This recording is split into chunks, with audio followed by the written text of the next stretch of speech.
सोलापूर शहरातील अश्विनी हॉस्पिटल आणि नवनीत हॉस्पिटल परिसरामध्ये जुन्या भांडणाचा राग मनात धरून दोन गटात तुंबळ हाणामारी झाली आहे। या दोन्ही गटातील तरुण जखमी झाले असून सदर बाजार पोलीस ठाण्यात दोन्ही बाजूंनी परस्पर विरोधी फिर्याद दाखल केली आहे। यात एकूण 16 जणांवर गुन्हा दाखल करण्यात आला आहे। या प्रकरणी कृष्णा मनसावाले, धनराज मनसावाले यांना अटक करण्यात आली आहे।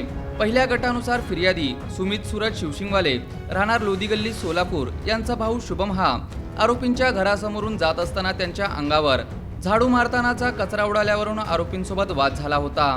या जुन्या भांडणाचा राग मनात धरून गुरुवारी रात्री 8:30 वाजण्याच्या सुमारास सुमित आणि त्यांचे मित्र दुचाकीवरून जात असताना आरोपींनी त्यांना अश्विनी हॉस्पिटल जवळ थांबवले।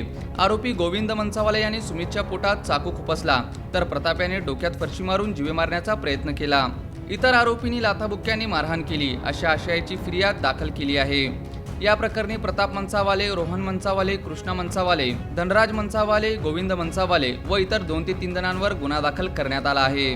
दुसऱ्या गटातील गोविंद अनिल मनसावाले राहणार कुमटानाका सोलापूर यांच्या फिर्यादीनुसार ते नवनीत हॉस्पिटल समोरून जात असताना दुपारी प्रताप आणि सुमित यांच्यात झालेल्या भांडणात गोविंद सामील असल्याच्या रागातून आरोपींनी धारदार हत्याराने गोविंदच्या पोटावर आणि हातावर वार करून मारहाण केली व गंभीर दुखापत केली। या प्रकरणी शुभम शिवसिंगवाले, सूरज शिवसिंगवाले, दीपक शिवसिंगवाले, अजय शिवसिंगवाले, राज शिवसिंगवाले, आदित्य शिवसिंगवाले, अर्जुन शिवसिंगवाले आणि तानशा सतारेवाले यांच्या विरुद्ध गुन्हा दाखल करण्यात आला आहे। दोन्ही गुन्ह्यांचा तपास सहाय्यक पोलीस निरीक्षक कुलकर्णी हे करीत आहेत।